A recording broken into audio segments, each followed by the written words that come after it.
What's up, fam?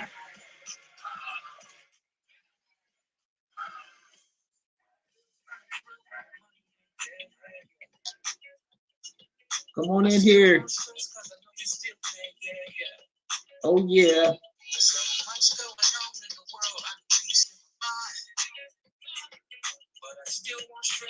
Happy Monday.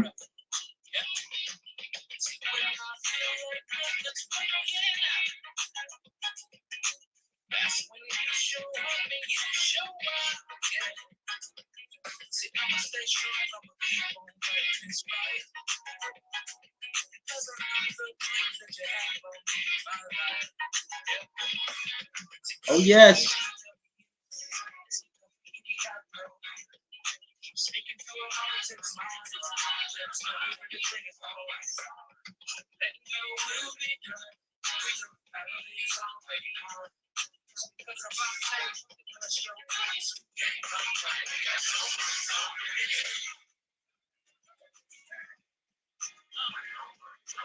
Come on in here.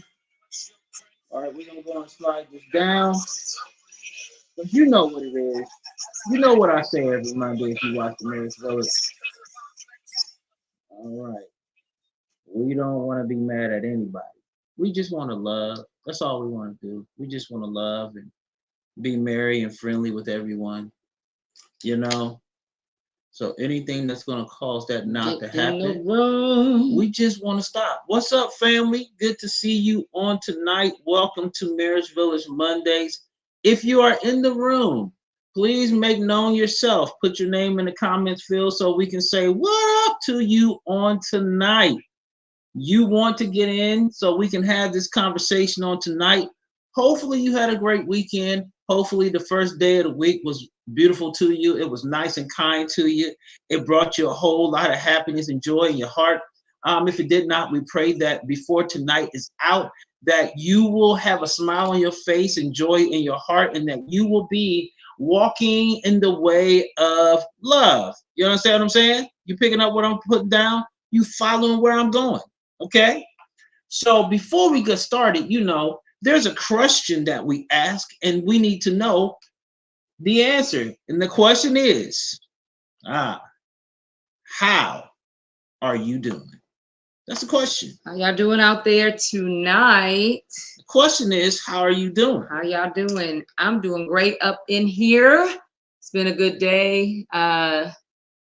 Good day, busy day, but it was a fun day. Did a field trip for Juneteenth week. I know Juneteenth is on Wednesday, but we did a field trip today. Some coworkers, we took a field trip and we learned about some history, some Kentucky history that was connected to the Anti-Slavery Act, and just we went, to a couple of Underground Railroad spots, and it was just a cool experience today. So today was a good day. Today is a good day. How's your day? How was y'all's day? How's your day? My day was well. You guys know what I say. I don't have bad days. I may have a bad moment, but I refuse to allow a bad moment to become a lifestyle. So that's how it was. It was a good day.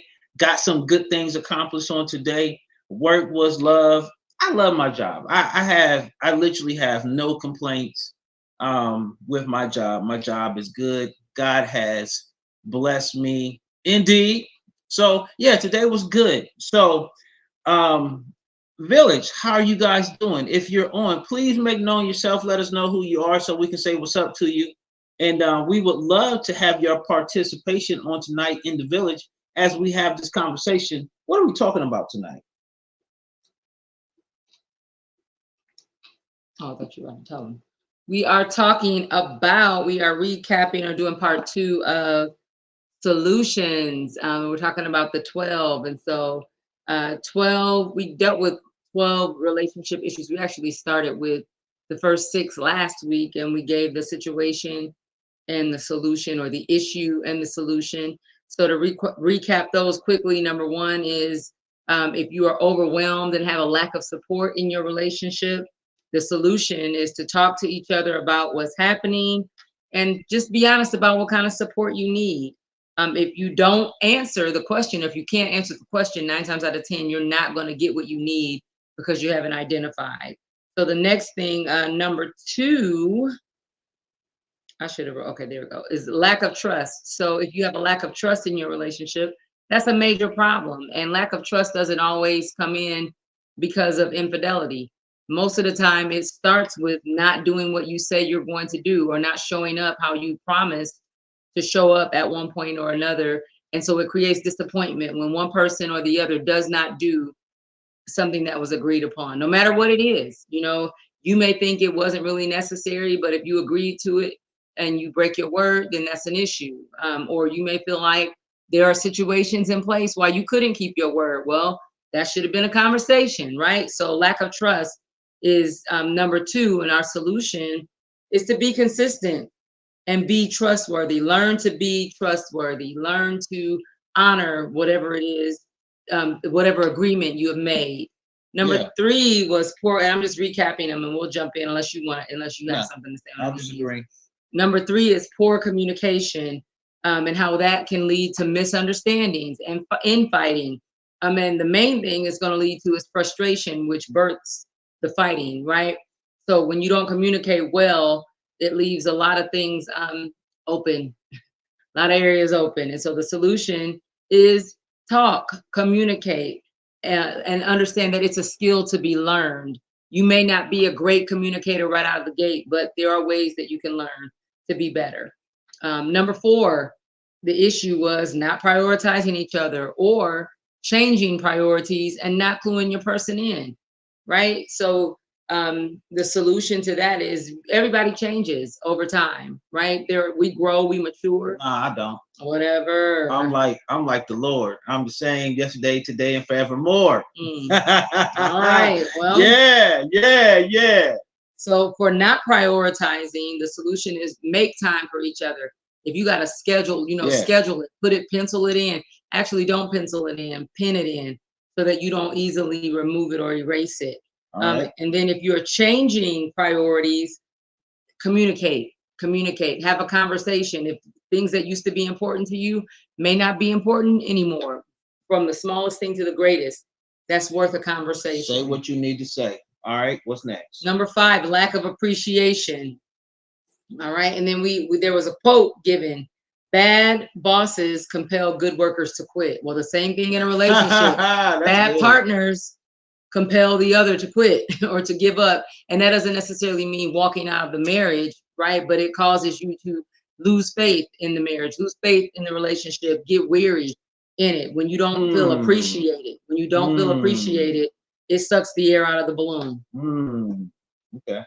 So the solution is appreciate one another, because it has been proven statistically that appreciation is a motivator.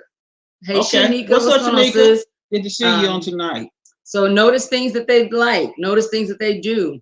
Show that you're grateful in that relationship. Appreciation also increases relationship satisfaction.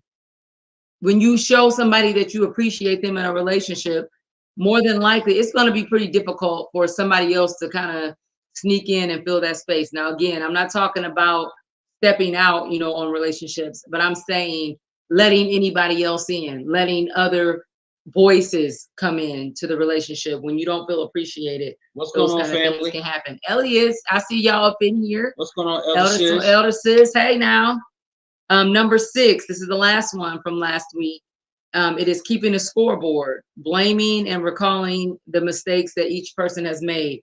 When you continue to keep that, what is called a virtual scoreboard, it does not breathe life into your marriage or into your relationship. So the solution for number 6 was deal with each problem separately unless they are legitimately connected. What does that mean? If there is no need to bring up something else in a current discussion or disagreement, leave it out. Okay. Leave it out. All right. And then learn to respectfully speak your mind. That's another part of respectfully speak your mind. Keeping under that came under keeping a scoreboard, because sometimes you can be sharing something, but the way that you deliver it, if it's in disrespect, right? And each of you need to determine and communicate what feels disrespectful to you.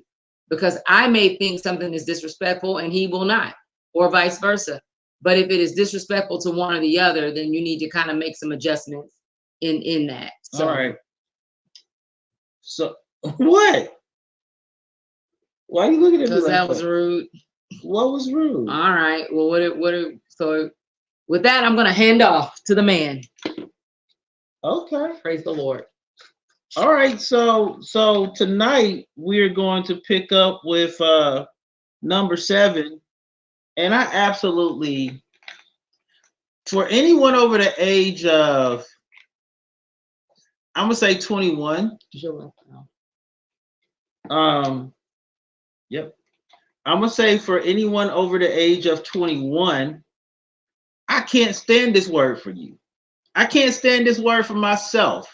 I hate this word because, like, for real, there's no reason why an adult should ever be in this place, and that is boredom. Like that, the word boredom. Like, I can't stand when the kids. I remember the kids were young, and they'd be like, "I'm bored." And I'll be looking at them like, well, go find something to do. You bored? There's a lot of things you can do around this house. You can go cut the grass. You can go wash some floors. You can go wash clothes. You can go do a lot of things. So if you're bored, right? If you're bored and you're having a problem with you being bored, that's a you problem to me. Because at the end of the day, why are you bored? Like, if you're over 21 and you operate in EI, which is emotional intelligence, there's no reason why. I can't remember the last time I said I was bored. I can't remember, because I hold responsibility for being bored. So if I'm bored, why am I bored?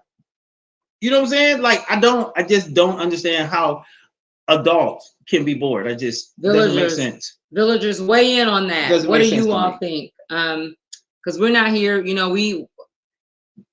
Pastor Joe has his opinion on that. I have an opinion on that. We want to hear what y'all have to say. What do y'all think? Boredom, is that legit? What do y'all give us some feedback on that? I just think people need to hold responsibility. That's where I'm at. I think that if you hold the responsibility for where you are at any given time, you will make the appropriate adjustment to not be in that particular place. Now, some places like anger, frustration, disappointment, to me, those things are different. But boredom, like, I just think that if you are a person who is bored and you're an adult, I think we got some things we need to discuss. So let's hear, villagers, don't be shy. Weigh in. So this, again, this is adapted from an article called 30 Relationship Issues. And so one of the quotes that was given was, when a relationship falls into a daily routine of just going with the flow, it can lead to decreased satisfaction and decreased libido in the relationship. So it's talking about just monotony. And so we kind of feel, let me go to the comments. I see we got something. We are not on the same, we don't think the same with that. I understand what he's saying. I get it. There's too many things that you could kind of come up with to not be bored. But I do agree that you can get bored in a relationship. I do believe that boredom can show up when one party maybe lacks enthusiasm about things.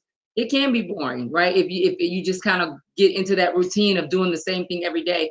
I'm not that kind of person. Now, I have turned into more of a homebody the older I get. I don't really want to be out in the streets a whole lot like I used to. When I was younger, in my earlier married days, I was always I was always finding something to do.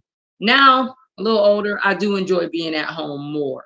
However, I don't like to just be in the same routine. I don't like it, because it does make me bored. See, to me, routine breeds success. Like, if you have a routine, and that routine is built upon successful principles, then I believe that you will be successful, because successful people are habitual people. They do things habitually over time.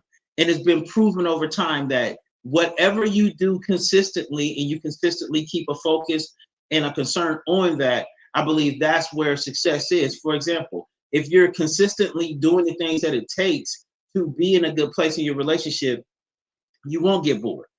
But that requires responsibility and ownership.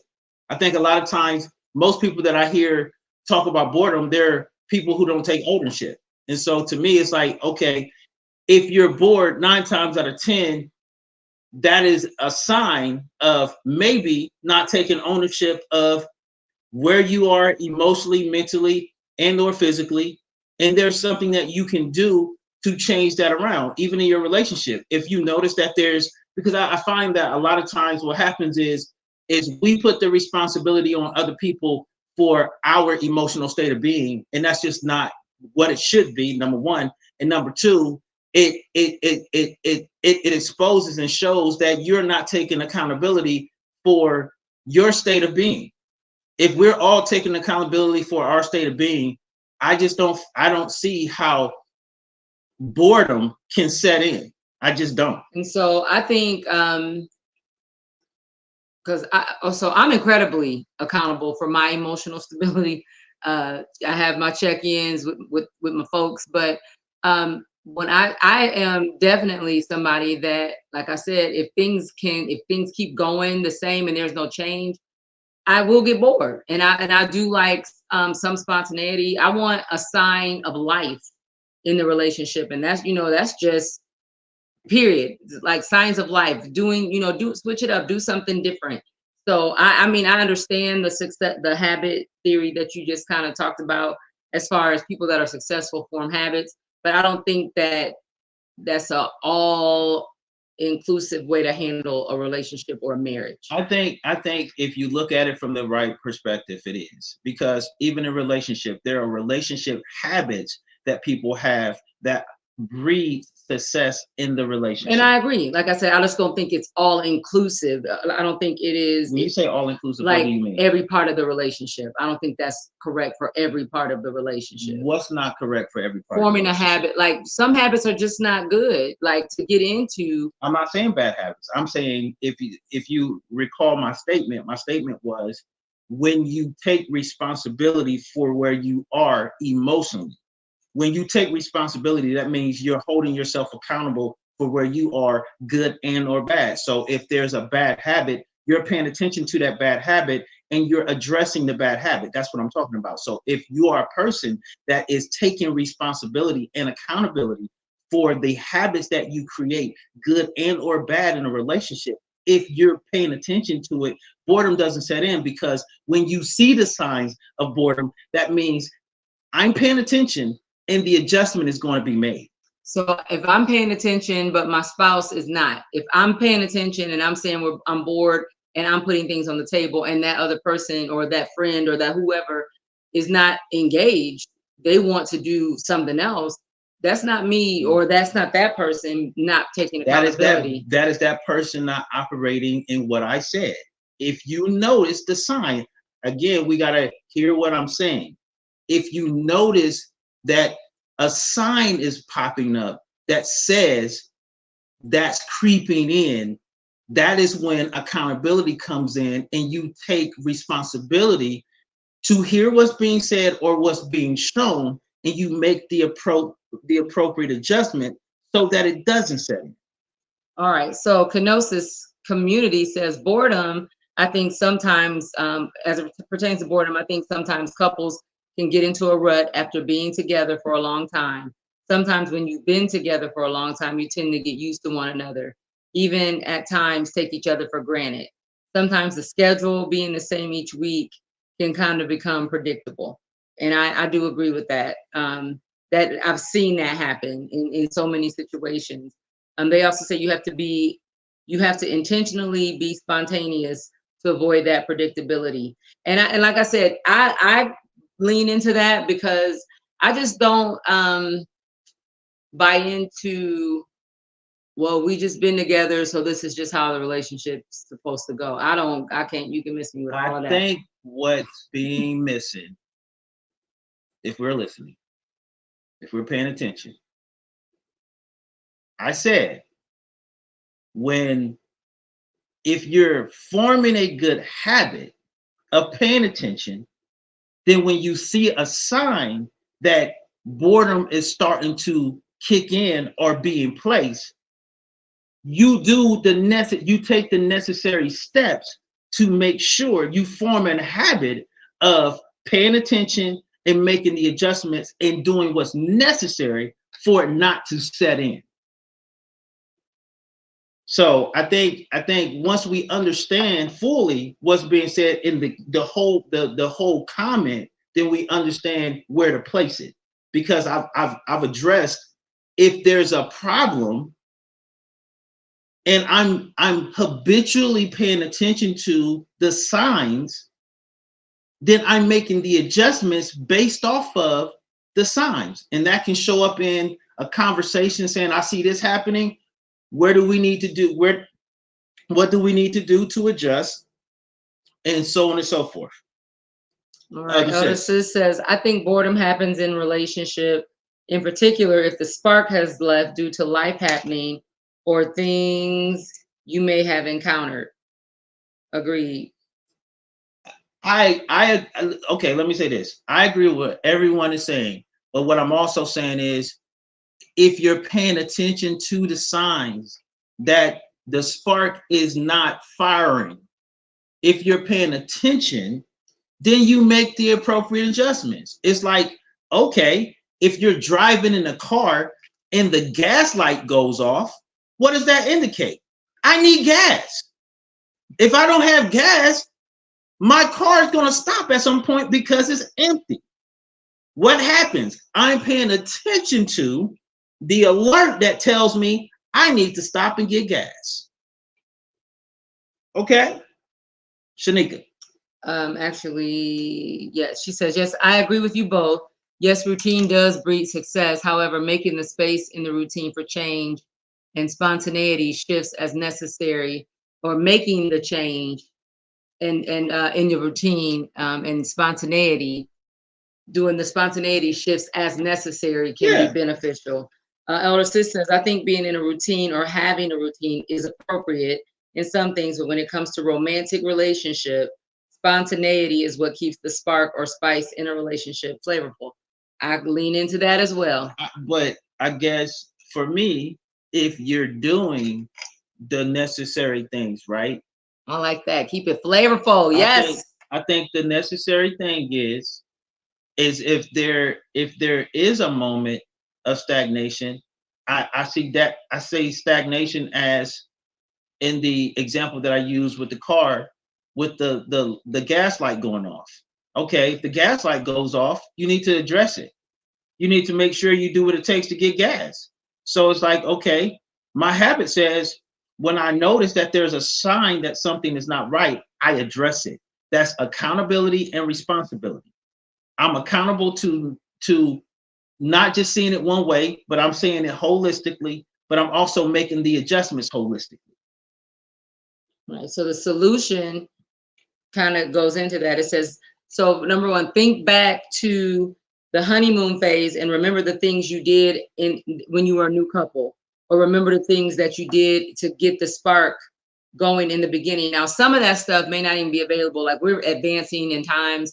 So if y'all got together 30 years ago, 40 years ago, some of the things, some of the options may have changed, today, but find a way, see what's available of those things that maybe you did to kind of work that you enjoyed in the beginning, and revisit them. I think on one of these, somebody was talking about how they do, every year they plan a trip, but they plan somewhere else. And it doesn't even have to be a trip out of the state or out of the country.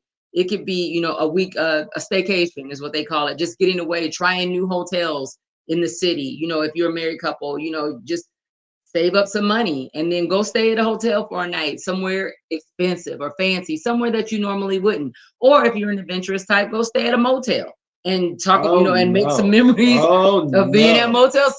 They'll leave the light on for you. Good motel experience. I'm good. take me to a 4-star and above. I'm sorry, I don't want. There's nothing good that comes from me being in a motel. And I'm just No, saying, I don't thank want to you. be there either. But for some people, that might be just like something, a fright night. You know, like you face your fears or Oh, whatever, and Jesus. make a memory, right? I mean, I get it. I mean, Mm. it sounds. I mean, I could understand the psychology behind it or whatever, but man, you know what I'm saying? That's a stretch. You know what I'm saying? So we got some comments. Okay, let's go. Let's see. Oh, so Alicia, hey girl. She says scrolling and kids. She said she was scrolling back to kind of catch up, but kids block attentiveness sometimes, which does create Well, boredom and disconnect. okay, so that's sort of like going into So that's going into number 8. Yeah, so let's hit it. So again, we're talking about relationship issues and some solutions. And so this week I'm doing 6 through 12. And so number 8, go ahead. Number 8 says having children is a blessing, but it requires a lot of dedication and effort. This can cause a strain on the relationship when you disagree on the way they want to raise children, address problems that occur, and spend family time. All right, so let's take a look at it. So when it comes, break that thing down. When it comes to having children, and this is a practice that we used to have. Okay, I want to say this to every parent that's on this feed right now. It is okay for you to need a break from your children. It is okay. That is actually normal. That is actual natural. Okay. You need a break from your children. And don't feel bad. Don't feel bad about needing a break.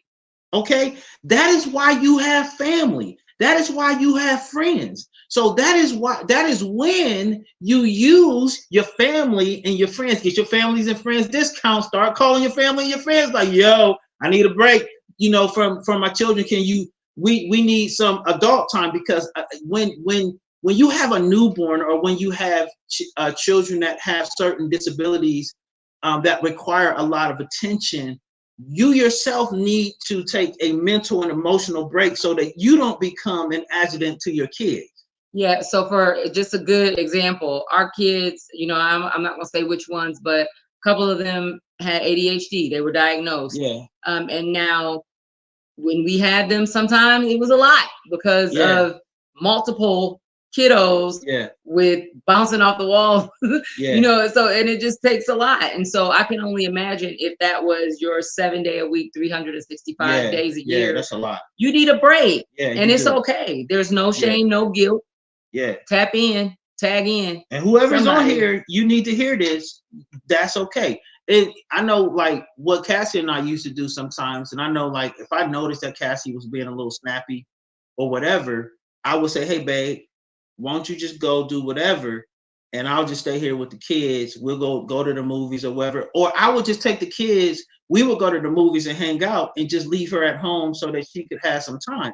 And sometimes you got to be able to, you guys got to be paying attention to one another, to be able to read the signs and make the adjustments. So that person who may be on the brink of snapping or going to the deep end because they haven't had a mental and emotional rest, you need to be reading the signs and making the appropriate adjustments so that you can help them. Because sometimes it's about us helping ourselves. It's about us paying attention to the signs that's going on with our spouse so that they can get what they need and everybody's cool. Facts. So the solutions, well, let me see what else we got here before I go to solution. Children, okay.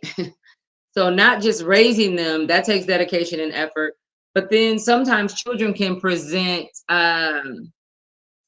challenges when you're talking about discipline, right? You may have one parent that is a strong disciplinarian and the other one that's a little bit lax, or just discipline styles. You may have somebody that wants to spank and whoop, as we call it, and somebody that just wants to be the talker. You know, but you got to come to an agreement on what that looks like. Otherwise, those kids will divide your home. Well, I'll say this: we had the good cop, bad cop thing working with us.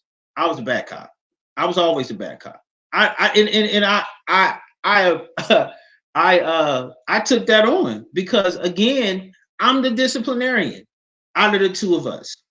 Cassie, she had to get to the place where she was going to discipline. I was going to discipline because you should just not be doing what you're doing right now. Cassie, it took her a little bit longer to get to that place. Me, nah, we stopping this right now. And so that's another piece to that. I think for me, because I was the bonus parent in the equation, I kind of withheld certain levels of discipline because I was trying to establish relationship, and also because I didn't want any issues with the birth mother. And so when we finally all got on one page, we were all on the same page. Actually, I won't even say finally, because I don't think there was ever we were never on separate pages when it came to discipline and respect. So that is the one blessing in it all, that we always agree, you will show respect or you will get your behind tore up. Absolutely. Now, I was not tearing up no behinds unless I absolutely had to. That's what I'm saying. Like, but like, you have to know when to make that adjustment. I understood that about Cassie. So I would just, when I saw her not doing it, I wouldn't say anything to her. I would just take on the responsibility and jump in. You know, because again, we are a team and we have to keep that at the forefront of our minds at all times. Like when we're raising these children and we're doing doing the things, we have to remember at all times we are a team and we have to play our position and or our placement appropriately. What's Shanika saying? So Shanika says, I'm leaning more into that in this season, doing a better job of communicating my needs to regroup, rest, and etc. Not only to family, but also to my spouse.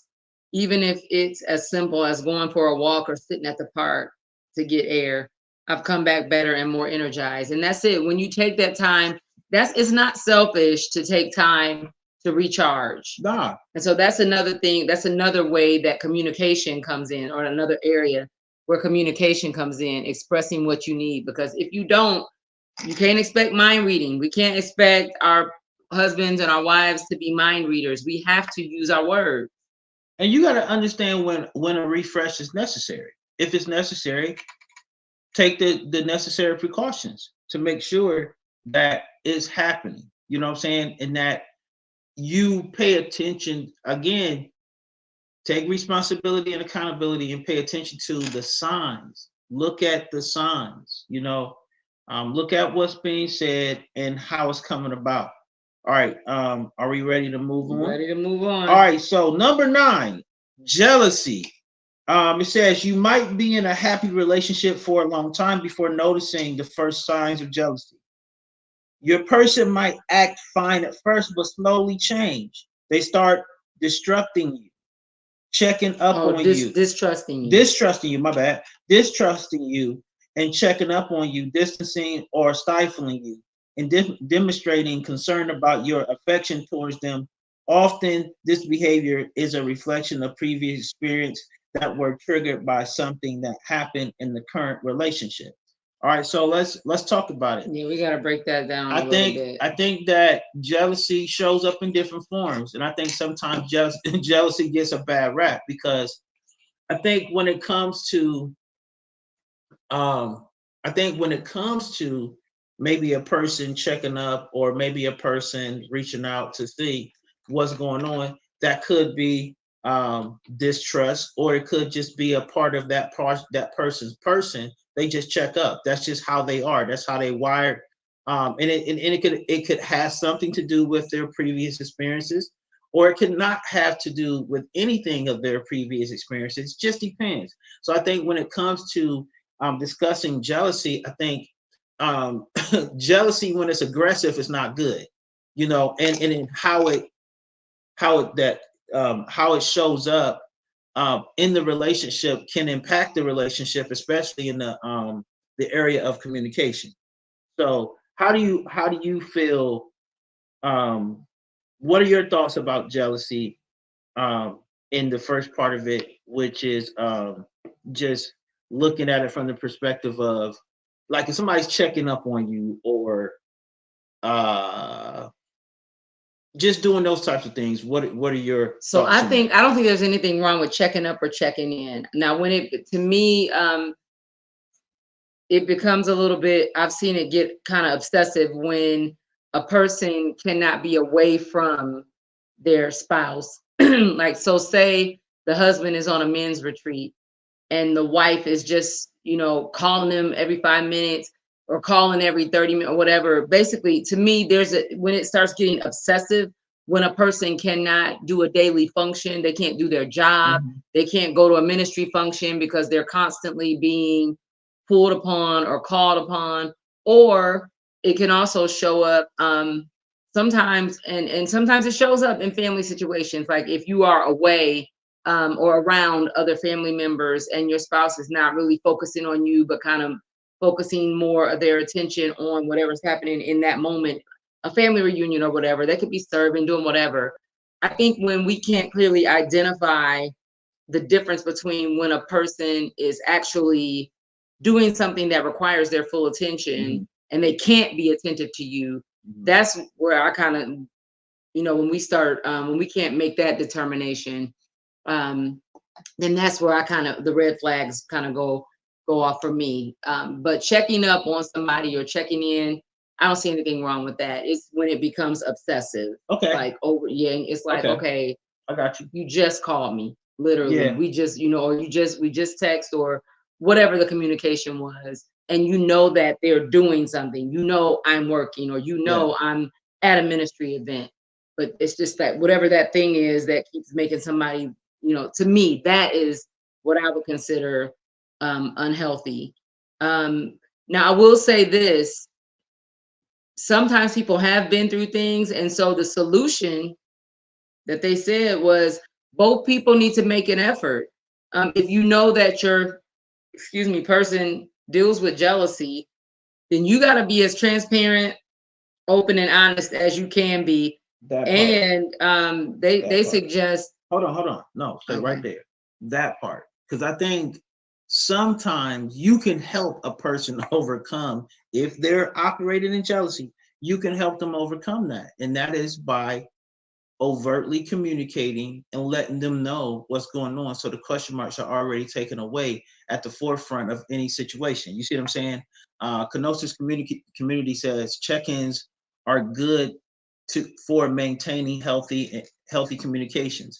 Absolutely. So I think, like, but I wanted to stop you when you said that, because I think sometimes that's a underutilized tool in the particular area of maybe jealousy. You know what I mean? Because I Right. think sometimes we just get on the other side, like, you just need to grow up, you need to stop. No, that might be true, but you can help them grow too, right? You can help them by, you know, uh, uh, communicating overtly, being mindful of what they've been through, especially if they've articulated to you that they've been cheated on. Let's make sure that we're not just taking these very isolated and harsh approaches to people who are dealing with things that deeply impacted them. Yeah. Because that could be you one day, and you want to handle them how you want to be handled in the same moment or in the same circumstance. Right. Elder Sis says, yes, don't create question marks. And that's true. And so it is, if you, like you said, if you're not the person that's dealing with that, you do have to have grace for the other person and help them through.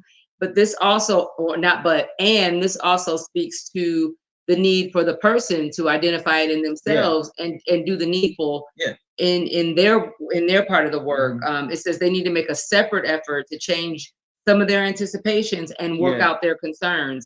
no doubt. Because a lot of times in relationship, now we know there's going to be times where one person may carry the load more so than the other, whether it's emotionally, whatever. It's just the way relationship works.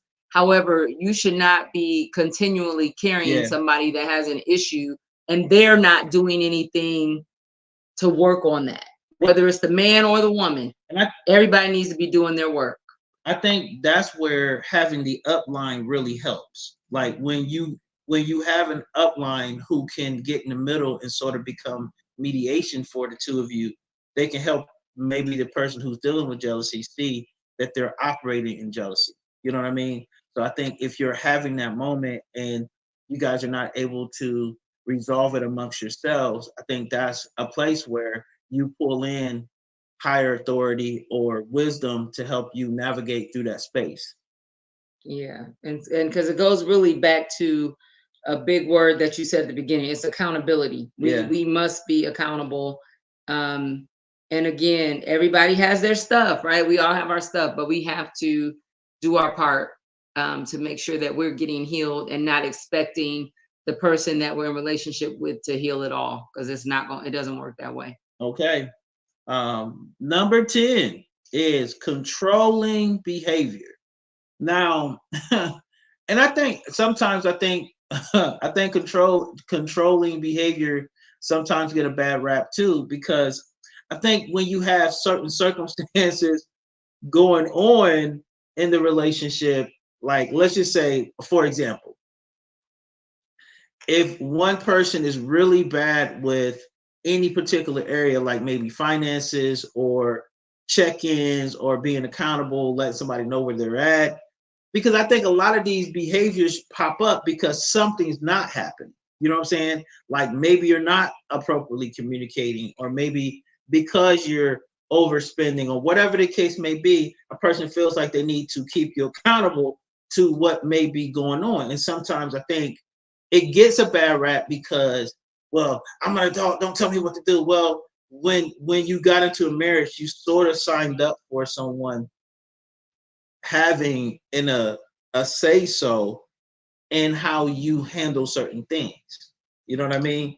So what do you I feel like something's coming, so come on, bring it. So I'm gonna let me just read a little bit of further explanation of controlling behavior, because Okay. this is the part, right? Elder Sis says, me and controlling behavior aren't friends. I got you. Me either. Controlling behavior happens. So this is the type of controlling behavior we're talking about.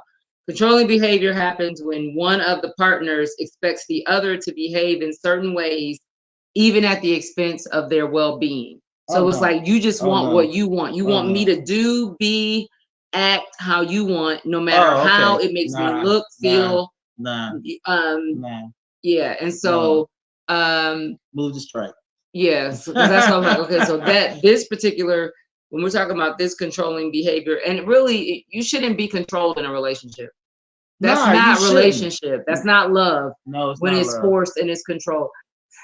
Elliot said, "You're not the boss of me." You already know. Well, this is the thing. All right, so we're gonna like play the middle on this one, because I Woo. think there, like, if you have toxic uh ways about you, you need to be controlled. You need, well, not control, you need boundaries. Oh Okay, my. let me rephrase that. You need boundaries. You need safeguards. And sometimes those safeguards can feel like control because you're out of control.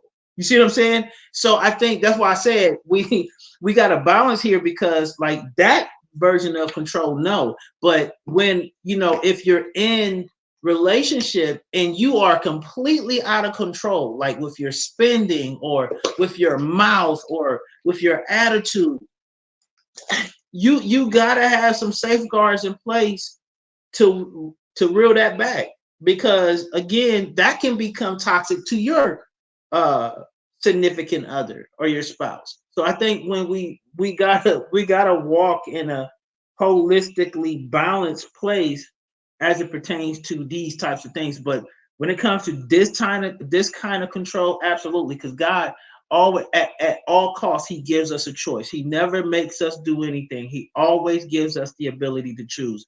Love will never take your choice away. It never takes your choice away. It never will. And y'all forgive me for that drink right there. One of us is struggling over here tonight. I'm like, I had to do it. I've already had my ration of water for today, saints. Let's see. So the solution: speak up and set boundaries and stick to them.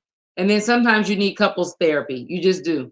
No doubt. When there No are doubt. issues that deal with control, like a person feeling like they need to control the other person's every movement, they need to control every, yeah, it's not good. Yeah, yeah, Elliot, love will never take your choice away from you. You Mm-mm. always have a choice. Like sometimes, and it may be painful, and you like, you know, you might have to tell a person, okay, I don't want to see you go, but if you think I'm controlling you, you can, there's the door. Like, because I'm never trying to take your choice away from you.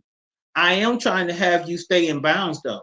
If you have proven yourself to be a little bit reckless in certain areas, you need boundaries. You need safeguards. You need to be told no.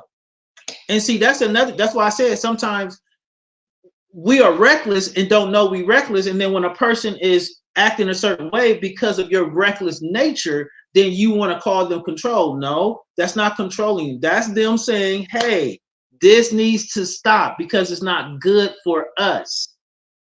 And that is normal and that is certainly okay.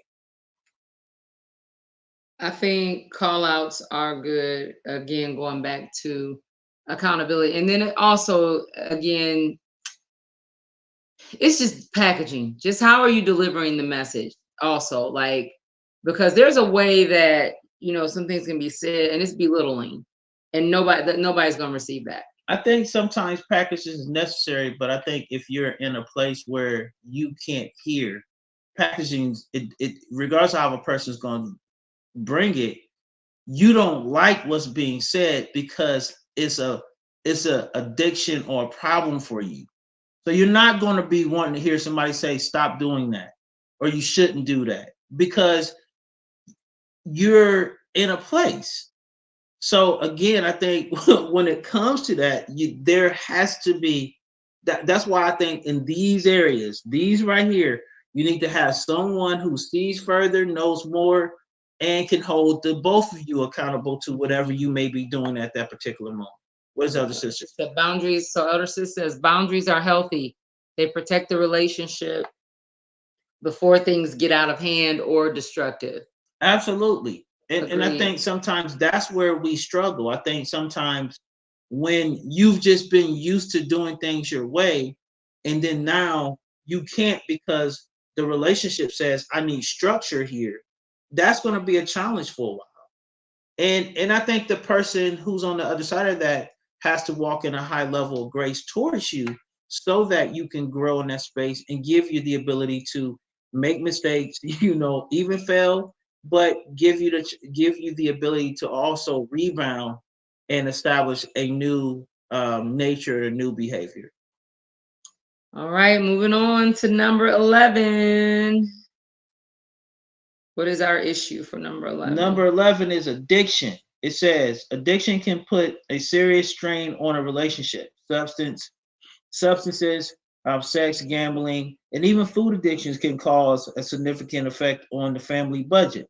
Many arguments increase trust issues, cause ignorance or neglect of children and other family members, impair overall relationship happiness. So that is, we're talking about addiction. Addiction of any kind presents an issue or issues in a Absolutely. marriage or in a relationship.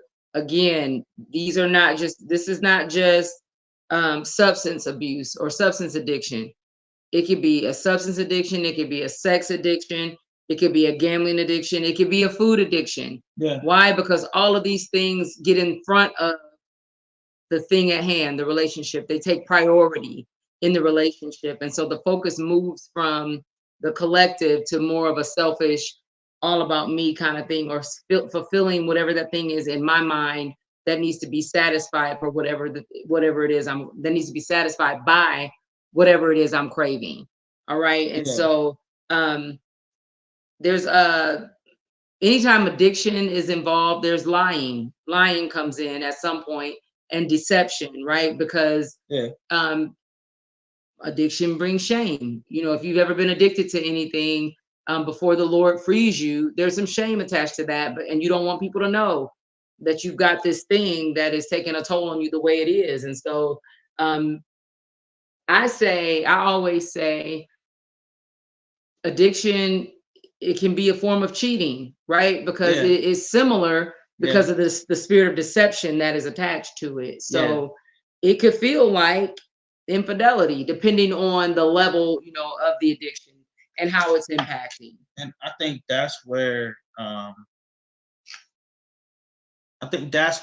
oversight is needed, because addiction is probably 9 times out of 10 above the person to person relationship. Hmm. You need somebody with some plaques and some medals on the wall to help, or your spiritual covering, if they, you know operate in, you know that capacity.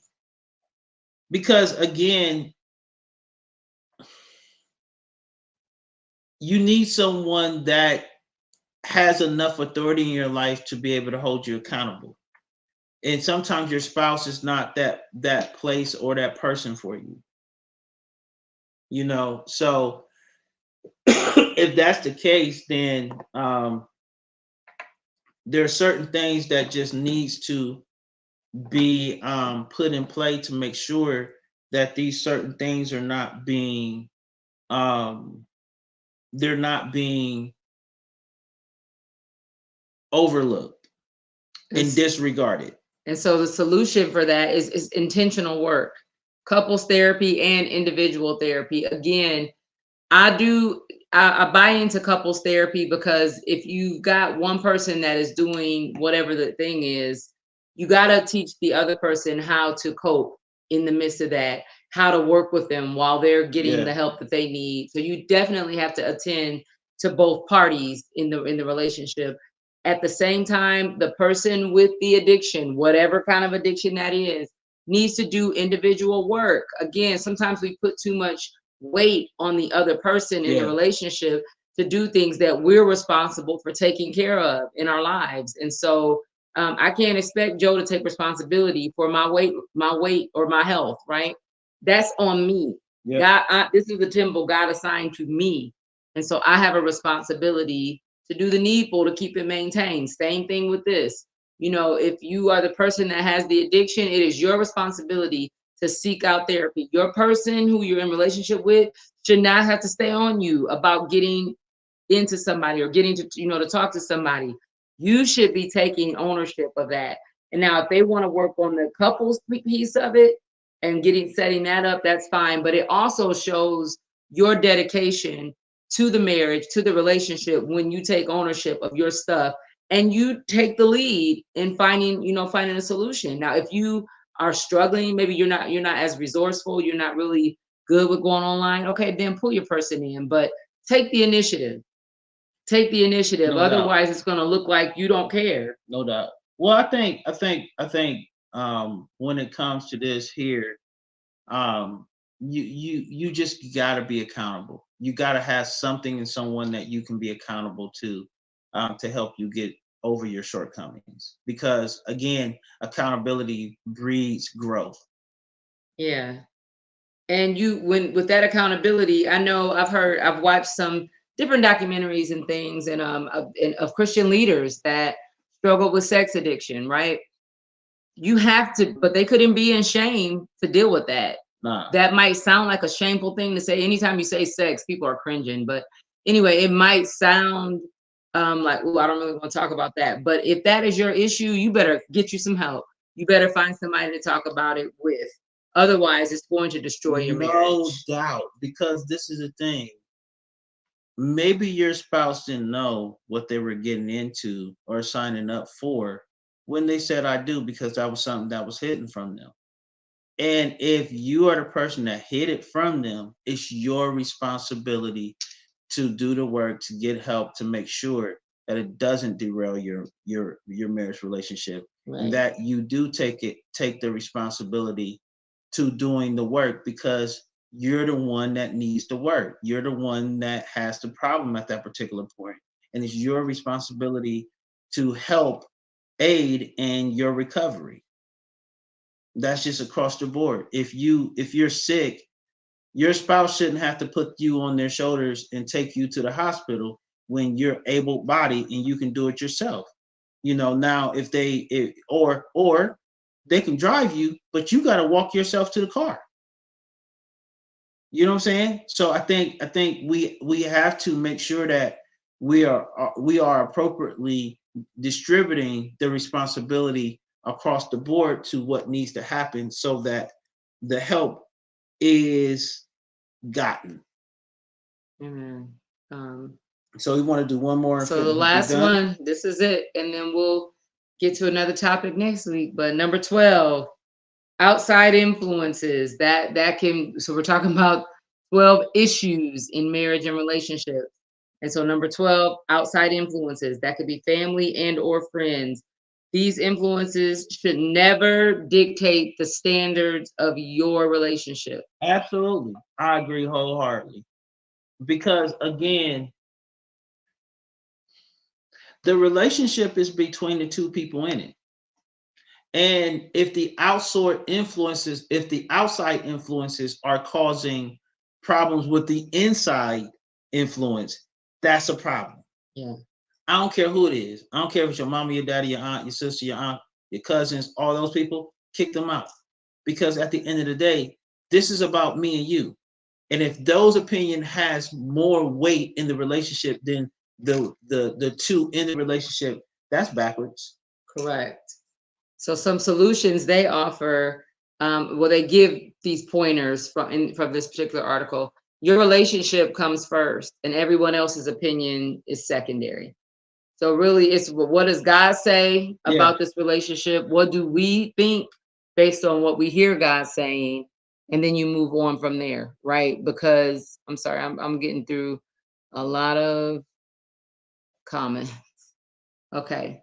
All right. So you got to kick those other people's opinions out because they don't live with the person. They're not in the room with the person. They don't do the day to day. They don't know the ins and out of the relationship.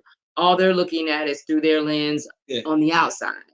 You want to go back and hit some of those, just make sure we didn't have any questions. Oh, you got it right there. You want to make sure we don't have no questions that we need to, or any comments that. So back to the boundaries. Boundaries aren't about what you say no to, but what you make space for. That's good. Absolutely. Boundaries don't keep you out. Don't only keep you out, they protect both parties. So a boundary, basically it's going to tell me how far I can go, but it's also going to tell how close someone else can come. Right. And so that was it I think that was it before we got to outside influences. And so the next thing, moving back to outside influences, show each other support and that you're a united front against the world. I don't care who's tearing you down on the outside. Y'all better get together and chalk it up and get together and be united for the sake of the marriage. I'm telling y'all, it's too hard to get people out once you let them in. Well, I think the thing is you gotta accountability and responsibility. You gotta take accountability and be responsible for what's going on in your marriage. If you don't, those people will come in and do what they want to do. You see what I'm saying? So it's your responsibility to make sure you keep them out. It's your responsibility to make sure that I don't care who it is. I don't care if it's your best friend in the whole wide world outside of God and your spouse. Shut up, whoever you are, and get out of my relationship because you don't belong there. I don't belong in yours and you don't belong in mine. Period. And when we look at it from that perspective, because it's us in this thing, any outside, good or bad, we have to be the ones doing this thing together. And if any opposing opinion has more weight in the relationship than the opinions of those in it, that's a little bit different. Yeah, they also suggest limiting the amount of information you give to outside sources. No doubt. I mean, you got to be careful. I'm telling you, once you let them in, it's hard to get them out. Well, the thing is just even in the sense of getting help from your friends and your uh whoever that person may be for you, because let's just say hypothetically you get over the situation, but your friend is still mad at your spouse. If you're painting that picture of your spouse to anyone else, you should be ashamed of yourself, because you're giving too much information. If a person walks away and can't stand your spouse because of what you're saying, that's on you. That's ridiculous, Yeah. because that means you're telling the wrong thing, and you're not holding your lips accountable for how you're painting the picture that you're painting for your spouse. And you got to know if you're dealing with a emotionally immature person who can't take the information that you're giving. Correct. Stop giving the wrong people your information. If you're gonna give your information to somebody, give your information to somebody that is wiser than you, because they're gonna help you deal with the information the way you should. And if you're constantly taking your information to the wrong person, what does that say about you? That says that you're immature in being able to identify with who you should be giving this information to. I'm not taking my adult information to no child. Mm-mm. What can that child do to you or do for you in that particular regard? What how can they help you? Yeah, so where we're at. God is the only opinion that matters. That's right. No doubt. Oh no, that's me. Oh, okay. So we'll roll through these questions real quick. Elliot say discern. You have to discern who to share with, who to talk to, who to give what. Because and everybody's not out to destroy your relationship or your marriage, but there are people that just truly can't handle the information. Well, if the person is not getting the other side of the opinion, they're only getting your opinion. The only thing they had to go off is what you said. If they haven't even, because this is the thing, you ain't just bringing me something about your spouse and I'm just going to take your word for it. If it's something like that, I'm gonna get in contact with your spouse. Like, hey, this was being said. I need to see the full picture. See, some of us are so immature, we don't even get the whole picture. We just take one side and run with it. That is not wisdom. That is not wise. So, like if you're that person receiving the information, be wise with the information that you're taking in. Yep. So some takeaways, just as we kind of bring this to a close tonight. Most relationship problem, first of all, marriage is a marathon. I didn't put that up here, but it's a marathon. Yeah. It's not a sprint. It's not any of those other events that you can compare things to. It is a marathon. And so if you know anything about marathons, there are water stations every so often, like every so many miles in a marathon, so that the runners can kind of refresh. It's quick, right? Yeah. Or they have like little snacks to kind of give them energy to keep going. That is definitely what you need to think of when you're thinking of a marriage. All these issues that come up, you may have to make a water stop to revive and refresh and work through. But then you just keep going. You keep going the next mile. Keep going the next mile. Then you may have to stop again and pause and give something attention. But that's the way it's built. Let me say this, and we're going to get out of here. Let me say this. I had a revelation today. And I was just like, it sort of caught me off guard, because I had a circumstance hit my phone the other day or yesterday. And I had to make an educated decision to disengage. You know what I'm saying? And so I was talking to the Lord over it today. And the thing that I learned is, like, the way that you can keep yourself from becoming offended at another person is to think well of that person. When you think well about a person, even if they do the worst, if you think well about them, there's nothing they can do to change how you feel about them and how you show up in your person towards them. So think well about that person. I think one of the things that we need to do in marriage is start to think well about our spouses, not just be so quick to assume the worst or think the worst or view them from the worst possibility, but think well about people. When you have the ability to show up, or if you want to keep yourself from being offended, transform your mind, have your mind renewed, and think well of that person. Think well about them. Think good about them. That's the only way. That's the only reason why I did not go off on the deep end on Yeah. said individuals on yesterday, because I thought well of them. I did. I really was like, sometimes people just don't know. They just don't know what they don't know. And I just believe that they're not doing this on purpose. I believe that this is just a blind spot for them. And that's how you go. That's right. Think well of the other person. Amen. Yeah. So, all right, people, we have hit our time. So for announcements, I know What announcements do tomorrow, we have? love you also, Elliot. Love y'all too, man. Tomorrow, Church in the Village online Bible study, 7 p.m. Tomorrow we're online only, no in person tomorrow. So be sure to look at our page for the information. I'm going to post it actually in a few minutes. As soon as we get off, I'll post that. But it is a Zoom call and all are welcome. Yeah. Also, on Saturday, August 3rd, will be our launch, Church in the Village launch service at 5 p.m. We are utilizing the sanctuary of Kingdom Life Church in Sellersburg, Indiana. Yeah. Shout out to Pastor Caleb and Pastor Miriam, Pastor Taylor, and Lady Marley for just opening their doors to us to be able to do that. And so that starts Saturday, August 3rd is our day, and it's 5 p.m. at Kingdom Life Sellersburg.